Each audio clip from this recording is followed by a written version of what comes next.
I use the word sparingly. There are certain misconceptions around love because there are so many different types of love. It's sometimes hard to get away from the idea that love is some kind of wanting. I love this. And in the Spanish language, the usual expression for I love you means I want you. And that's very true in romantic love. You want the other person. And as, don't remember who said it, in true love, you want the other person's good. In romantic love, you want the other person. And so other languages have different words for love to distinguish between the emotional wanting and something deeper, agape, metta, and so on. The Dalai Lama says, my religion is kindness. He uses that word, kindness. So these words point to something within you, an essence from where you perceive and interact with the outside world in a very different way from the usual mentalized, conceptualized perception of reality around you, including other human beings.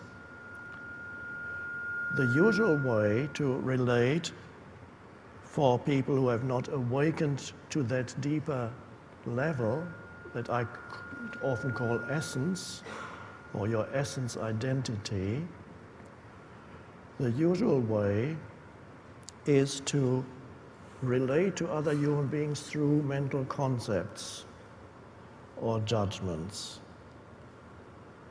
They become the veil that comes in between you and your perception of reality. And awakening is to become free of the compulsion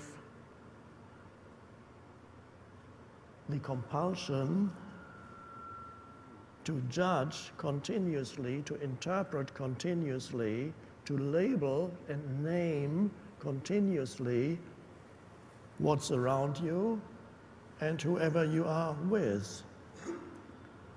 And when that compulsion to label everything mentally, the conceptualized reality, when that subsides, and that subsides when presence arises,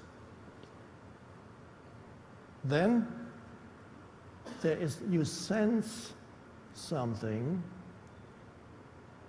in whatever you perceive that is a kind of recognition, whether it's a human being or whether it's any other being, natural, a tree or an animal. You recognize something in the other that before, when you were naming and labeling, you couldn't. When you were naming and labeling, the other was always the other. And nature also was conceptualized. Especially human beings become conceptualized in the other. In the egoic state, the ego actually emphasizes the otherness of others by continuously criticizing, judging, have opinions, and mistaking every viewpoint for the truth. Every thought that comes in, that's how he is, that's how she is. And so there can be no love there, although that egoic entity sometimes talks about love, or it says, You need to love your neighbor as yourself, it says. I'm trying very hard. And that phrase, of course, comes from Jesus, who said, love your neighbor as yourself, which really means recognize your neighbor, the other, as yourself. And that recognition, that sensing, when you look at another human being in the spaciousness of just this.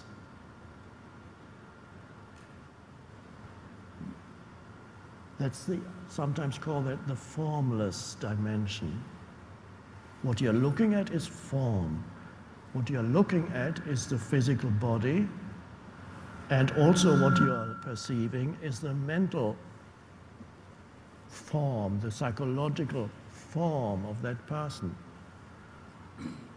If you go beyond form, what you perceive in the other, you sense through your own presence, the presence of the other, that which cannot be seen. It's the essence of everything. If you have we have a little dog that's, at the moment we think, oh, hope he'll survive, she'll survive, she has a heart disease. When this dog dies, hopefully not for a while, all you're left with is the fur and what's behind the fur, the bones and the intestines and so on. The essence is no longer there. The essence of that being is no longer there. But when you look at the live dog, you can sense an essence of beingness, of the beingness in the other. Sometimes it's easier with animals than with humans, because what you have with humans is a lot of mental identifications.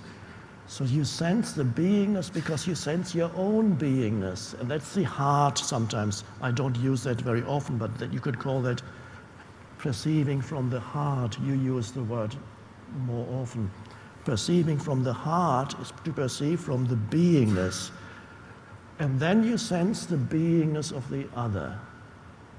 And that recognition is the recognition of oneness, and that's love. Love is sensing that you share the consciousness. Because what you love in the other ultimately is the consciousness. You don't love, it's nice to touch the fur of the dog or to touch another human being, to touch the skin, but ultimately what you love in the other is something that you cannot perceive, that is beyond the senses, you cannot mentalize. So to perceive through that space of love is to be free of the compulsion to mentalize and conceptualize. And that in practical terms it looks like this. I'm looking at Ram Dass. Without conceptualization, if I conceptualize, I have some image. I say, oh, here's the famous guru. He wrote that book, or I have whatever concepts I have. Can I look at him without any concepts? And there's suddenly a meeting in stillness, because that's really what it is. When you look at something without naming it, you look through the stillness.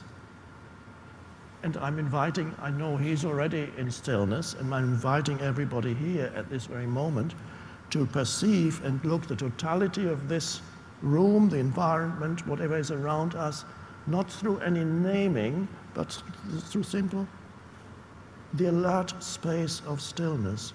Be the space of stillness, just this. And then you perceive lovingly. Then there is no other anymore. The other only appears the moment you conceptualize. And so that's how stillness and love are related, very closely. And the now, of course, is all part of it. The stillness is the essence of now. And so love arises. Our destiny is to live in that way as our normal state of consciousness. And then, of course, the world would become transformed if enough humans live in that space we'll come back to that. Because this basically, we're always talking about the one, we're always pointing to the one essential truth, which is the truth of who you are. I would like to speak that